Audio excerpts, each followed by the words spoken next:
مقرر نہیں بننا. ہماری تقریروں پہ داد کی ہمیں ضرورت اس لیے نہیں ہے کہ ہم عملی پالیٹکس کا حصہ ہیں. آیا ہم کچھ کر سکیں یا نہیں کر سکیں, جو کہتے ہیں اس پہ عمل کیا یا نہیں کیا, اس پہ ہمیں جانچا جائے. اگر ہماری کہیں غلطی ہوئی ہے, کوئی کہتا ہے یا آپ نے کہا یہ ہے کیا یہ ہے, ہمارے جیسے معاشرے میں ایک پروونشل لیول کی آئیڈیالوجی کے اوپر پالیٹکس کرنا, اور آپ نے آئیڈیالوجی کو ہی فالو کرنا ہے اور ڈے ٹو ڈے لوگوں کے غمی خوشی میں بھی شریک ہونا ہے, اور آپ نے لوگوں کے سوشل اور ان کے جو معاشی ایشوز ہیں اس پہ بھی آپ نے ان کے ہاتھ بٹانا ہے. صحیح. تو کافی میں سمجھتا ہوں کہ سوشل لائف آپ نے قربان کر کے ہی آپ پولیٹیکل لائف کو سروائیول کی طرف لے جا سکتے ہیں.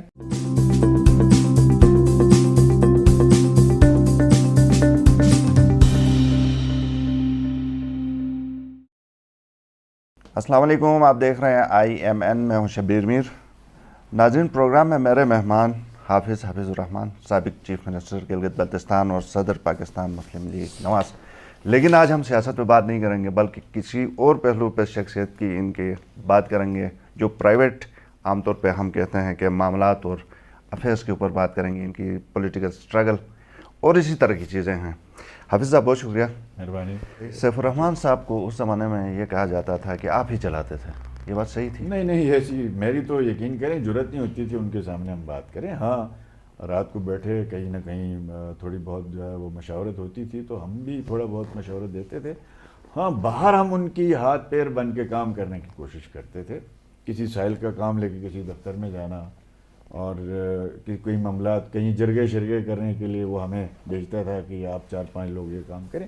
اس سے زیادہ ایسا نہیں تھا. ان کے پاس اپنا ایک پولیٹیکل اتنا وزڈم تھا, اور ان کی ایک بڑی سٹرگل تھی پولیٹیکلی, اور ہم نے ان سے سیکھا بہت کچھ. برداشت, بردباری, وہ کہ آج شاید ہم میں نہیں ہو جتنی ان میں تھی, اور عزم. میں ایک چھوٹی سی مثال دیتا ہوں. سیف الرحمان صاحب جب وزیر تھے, مشیر تھے, تو ان کے دفتر میں بیٹھا ہوا تھا, یہ ایجوکیشن کے جو بلڈنگ ہے اسی میں. تو ایک صاحب آیا, انہوں نے اس وقت یہ جمشید دکھی صاحب بھائی صاحب کے سیکرٹری ہوتے تھے اور آفیشلی. تو ایک صاحب آیا, انہوں نے نواز شریف صاحب کی تصویر لگی ہوئی تھی پیچھے, یہ 2002 کی بات ہے. تو انہوں نے کہا کہ اس کی کیا ضرورت ہے اس تصویر کی, ہاں آپ اس تصویر کو ہٹائیں, یہ جو مقتدر حلقے ہیں. صحیح. تو سیف الرحمان صاحب نے کہا جی میں نے یہ تصویر لگا کے لوگوں سے ووٹ مانگا ہے, اس تصویر کی وجہ سے مجھے ووٹ پڑا ہے, اور میں یہ کرسی چھوڑ سکتا ہوں, میں یہ تصویر یہاں سے نہیں اتار سکتا, آپ نے جس کو جا کے بتانا. یعنی یہ کمٹمنٹ تھی ان کی, یعنی ایک تصویر اپنے لیڈر کے خاطر وہ اپنی وزارت چھوڑنے کے لیے تیار تھے.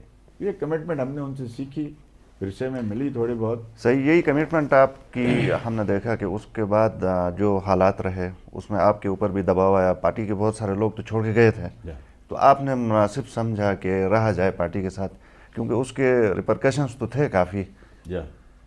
دیکھیں, جب بھی آپ حق کے راستے پہ چلنے کا فیصلہ کرتے ہیں تو تکلیفیں آپ کے ساتھ تاریخ میں. جیل ہوئی حافظ صاحب آپ کو کبھی؟ جیل نہیں ہوئی ہے. نہیں ہوئی ہے. میں اسٹوڈنٹ تنظیم میں جب لاہور میں تھا تو اس وقت 3 دن جو ہے وہ میں نے ایک تھانے میں گزارے ہیں. ایک پروٹیسٹ کے دوران ہم کچھ دوستوں کو اریسٹ کیا, اس کے علاوہ کبھی اتفاق نہیں ہوا. کوششیں بہت کی ہم نے, اچھا, لیکن شاید اللہ پاک نے اس آزمائش میں ابھی تک ہمیں نہیں ڈالا. صحیح. اس زمانے میں سیف الرحمان صاحب کے دور میں آگے پیچھے کچھ لا اینڈ آرڈر کی سچویشن کریٹ ہوئی, الزام آپ لوگوں کے اوپر دھرا گیا کہ آپ کی وجہ سے یہ ہوا, کچھ فائرنگ ہوئی سیکیورٹی فورسز کے ساتھ, کچھ ہلاکتیں ہوئی. 94 میں ایسا ہوا تھا. 94 میں الیکشن میں دھاندلی ہوئی تھی, اس کے حوالے سے پیپلز پارٹی کی گورنمنٹ تھی سینٹر میں, اور وہاں پہ یہی یعنی ان آفیشیل سیف الرحمان صاحب کو ڈکلیئر کیا گیا. 3 دن بعد آفیشیل رزلٹ آیا تو ہمارے حلقے میں ایک گاشو کوٹ ہے, اس کے ووٹ باہر نکال کے پیپلز پارٹی کو محمد موسیٰ صاحب کو اس وقت ڈکلیئر کیا, جس پہ پروٹیسٹ ہوا. اس پروٹیسٹ میں جو ہے وہ کلیش میں ایک آدمی کا جو چترال اسکوٹ کا ایک جوان جو ہے وہ شہید ہوا, اور ایک ہمارا بھتیجا شہید ہوا. ایک ناگہانی قسم کی صورتحال تھی, اور یہ میں سمجھتا ہوں نہیں ہونا چاہیے تھا. ہوا, ایک واقعہ ضرور ہوا, اس میں پھر بھائی صاحب وغیرہ کو جیلیں کاٹنی پڑی, تکلیفیں. فن خطابت آپ نے کہاں سے سیکھا؟ کیونکہ آپ کا جب بھی ذکر آتا ہے تو لوگ کہتے ہیں کہ ایکسٹرا آرڈنری قسم کی آپ تقریر کرتے ہیں, اور بلکہ بعض لوگ تو یہ کہتے ہیں کہ آپ کے مخالفین آپ سے ملنے کے بعد وہ تاثر ان کا قائم رہتا ہے اور کافی عرصے تک آپ کے خلاف بات نہیں کرتے ہیں، پھر جا کے ان کو اندر سے تلخیاں آتی ہے تو پھر بولتے ہیں. تو یہ فن خطابت بیسکلی. میں تو نہیں سمجھتا کہ لوگوں کا حسن زن ہے.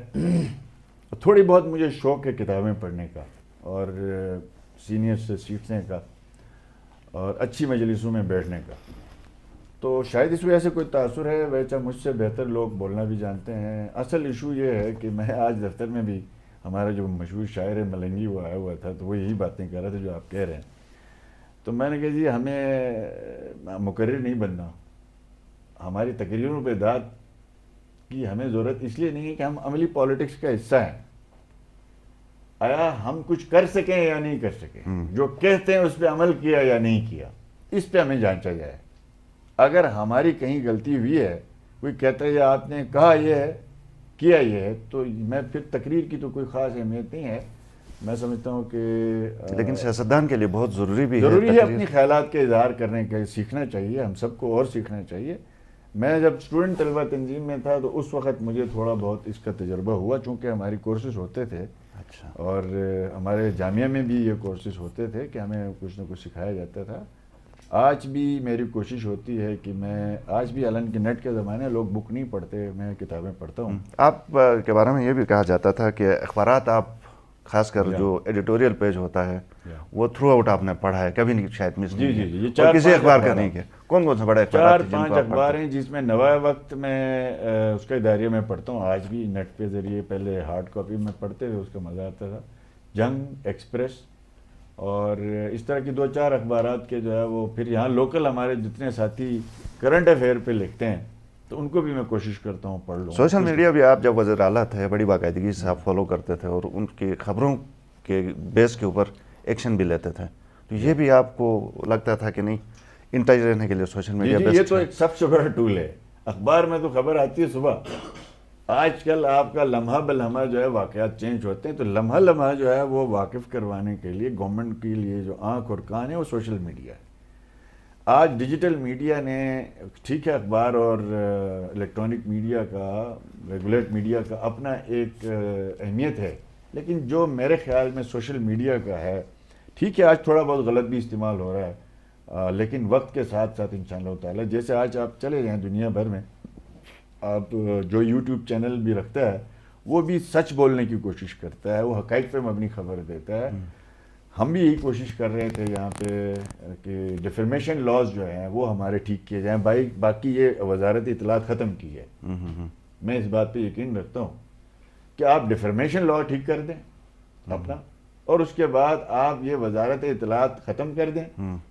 کیونکہ آپ سارے دیکھتے ہیں ویسٹرن ورلڈ میں, پوری دنیا میں, وہاں پہ کوئی جو ہے وہ صحافیوں کو کنٹرول کرنے کے لیے کوئی ادارہ نہیں ہے. وہاں پہ جس صحافی نے غلط خبر دے دی پھر اس کی کہیں پہ حیثیت برقرار نہیں رہتی. اس کے خلاف میں نے ڈیمیج سوٹ کیا, میرے خلاف کسی نے خبر دی, اور اگر میں جیت گیا تو اس صحافی کے بارے میں سرخ سیاہی آتی ہے کہ آئندہ اس کی خبر پہ اعتبار نہ کیا جائے, اور پیمنٹ بھی ہوتی ہے اس کی طرف سے.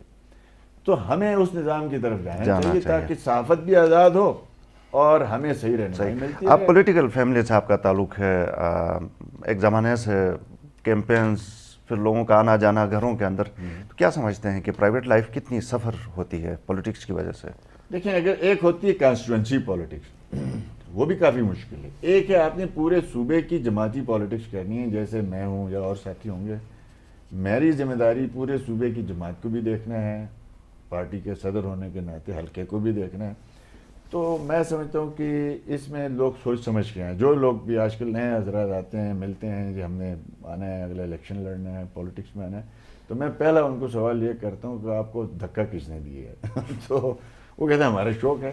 تو ہم نے کہا یہ شوق ہے تو اس کے پھر یہ تقاضے ہیں, یہ مشکلات بھی ہیں دیکھنے میں. جیسے آپ کی ہماری جو کیمرے کی ایک لائف نظر آتی ہے, کیمرے کے پیچھے والی لائف نظر نہیں آتی, تو کافی مشکلات ہیں.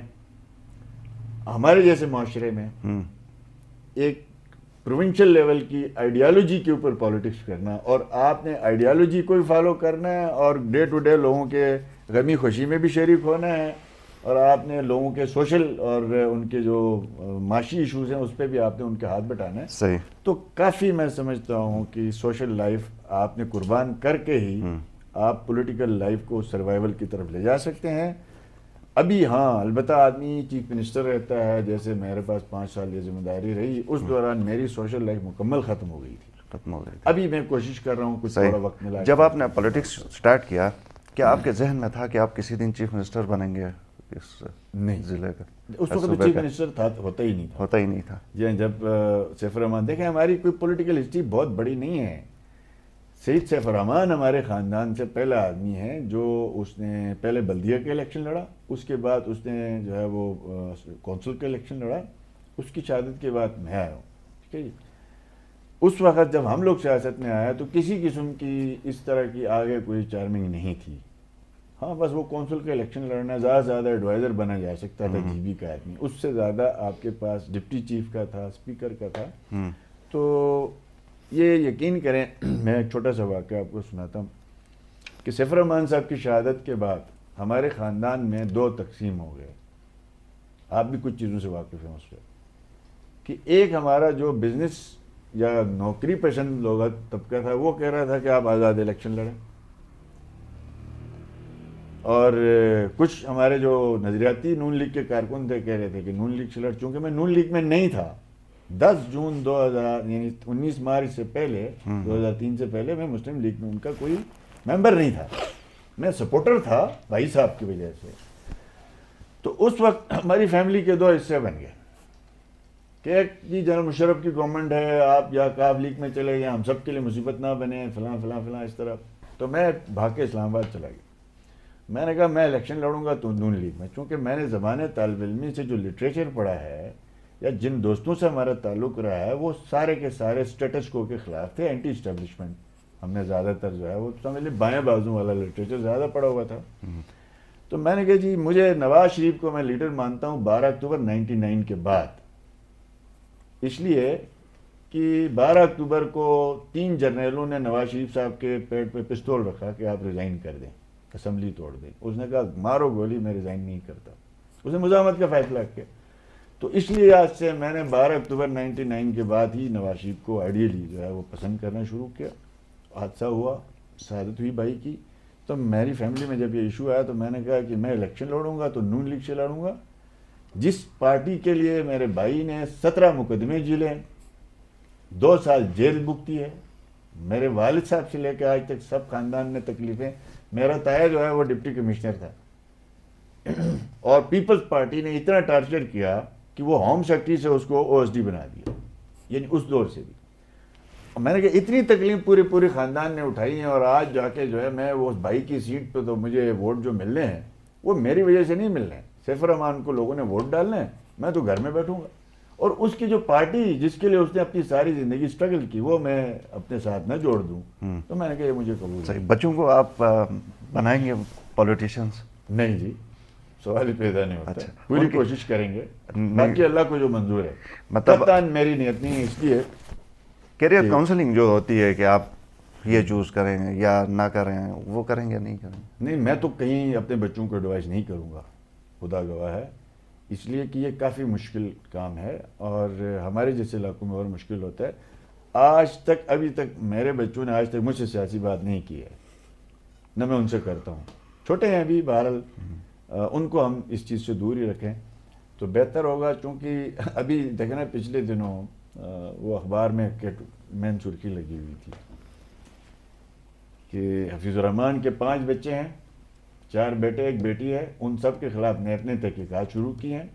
ان کے کتنے اکاؤنٹ ہیں, ان کے کتنے بے نامی جائیدادیں ہیں. تو مجھے ہنسی بھی آ رہی تھی. میں نے کہا میرے کسی بچے کا بھی شناختی کارڈ نہیں بنا. صحیح, یعنی ان کا پالیٹکس میں آنا تو دور, ابھی وہ پرائمری کلاسوں میں ہیں. میرے پہلے بیٹے نے ابھی میٹرک کیا ہے, اس کے شناختی کارڈ ابھی نہیں بنا, اور ان کی جائیدادیں بھی بنا دی گئی اور ان کے نام پہ اکاؤنٹ بھی بنا دیے گئے. تو میں نے جب پہلی پیشی پہ گیا ہوں, میں نے کہا یار اتنا تو سوچتے, اتنی انویسٹیگیشن کرتے, میرے بچوں کے تو ابھی شناختی کارڈ نہیں بنے, تو ان کی زمین کیسے ہوگی ان کے نام پہ اکاؤنٹ کیسے ہوگا. تو اس لیے چونکہ پولرائزیشن زیادہ ہے. ہاں ہماری سب کی کوشش ہونی چاہیے سیاست میں برداشت کا مادہ ہو, اس کو ایک باقاعدہ لوگ شوق سے اس کو اپنائیں, مجبوری میں نہ اپنائیں, بقا کے لیے سیاست میں نہ بیٹھیں. صحیح. ہاں اس کو شوق کے طور پر انسٹیٹیوشن بن جائے, پارٹیاں بن جائیں, مضبوط ہو جائیں, اسٹیبلشمنٹ کی مداخلت ختم ہو. آج ہم ایک دن سخت بیان دیتے ہیں, اگلے دن کہیں نہ کہیں سے جو ہے سخت کیا حقائق پہ مبنی بات کرتے ہیں, اگلے دن کوئی نہ کوئی ہمیں پیغام دے دیتا ہے کہ فلاں جگہ سے یہ ہونے والا ہے. تو دیکھیں اب ہمیں بہت سے لوگ کہتے ہیں کہ آپ کے ساتھ فلاں تھا, آج وہ نہیں ہے, وہ نہیں. یہ جب کھیل کے گراؤنڈ میں لوگ اترتے ہیں یا آپ کے ایتھلیٹس کے گراؤنڈ میں, تو 50 لوگ دوڑنے کے لیے چلے جاتے ہیں, ایک چلا جاتا ہے, کچھ پیچھے رہ جاتے ہیں, تو کافی مشکلات ہیں. میرے خیال میں سیاست کو پولرائزیشن سے ہم نکالیں گے نا تو اچھے لوگ اور فیملی کے لوگ. آخری سوال, 5 سال آپ نے بحیثیت وزیر اعلیٰ زبردست قسم کی آپ نے حکومت کی گلگت بلتستان میں, کام آپ نے بے شمار کیے, لوگ بڑے ناراض ہوئے, رشتہ داری آپ سے ناراض ہوئی. اب یہ جو اس ٹینور کے ختم ہونے کے بعد کیا وہ ریپیئر والا کام ابھی آپ کر رہے ہیں؟ لوگ ابھی مان رہے ہیں یا یہ کہہ رہے ہیں کہ اب تو آپ چیف منسٹر نہیں ہیں تو اب ہم کیوں آپ کو لفٹ کریں؟ تو اس طرح کی سین تو نہیں؟ نہیں, ایسی بات نہیں ہے. بہت سے لوگ تو ایسے تھے کہ شاید ہماری غلطیوں کی وجہ سے ہم سے ناراض تھے, بہت سے لوگ ایسے تھے غلط فہمی کی وجہ سے تھے. لیکن رشتے برادریاں میں نے کبھی بھی, میں اپنے حلقے میں ایک ہی بات ہمیشہ کہتا ہوں کہ جب کچھ لوگ کہتے ہیں نا آپ کو ووٹ دیا تھا اس لیے جو ہماری فیملی ٹوٹ گیا, میں کہتا ہوں فیملی جوڑ دو, ووٹ کو گولی مارو.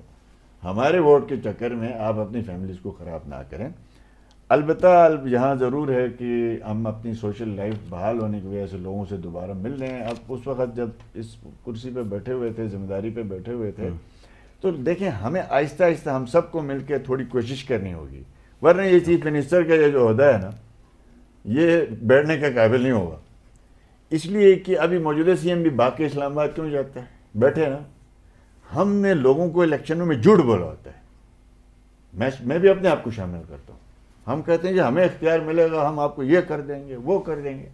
تو لوگ اسی امید سے کل آپ اختیار میں ہوتے ہیں. آپ کو یہ جب آپ کسی کو کہتے ہیں ٹیسٹ دیا, وہ کہتے ہیں ٹیسٹ دیا تو آپ کا کیا فائدہ, انٹرویو دیا ہے تو وہ کہتے ہیں کہ آپ کا کیا فائدہ.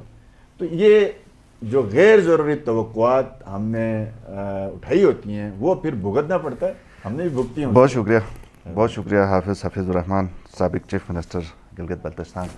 ناظرین پروگرام دیکھنے کا شکریہ, اجازت دیجیے, اللہ حافظ.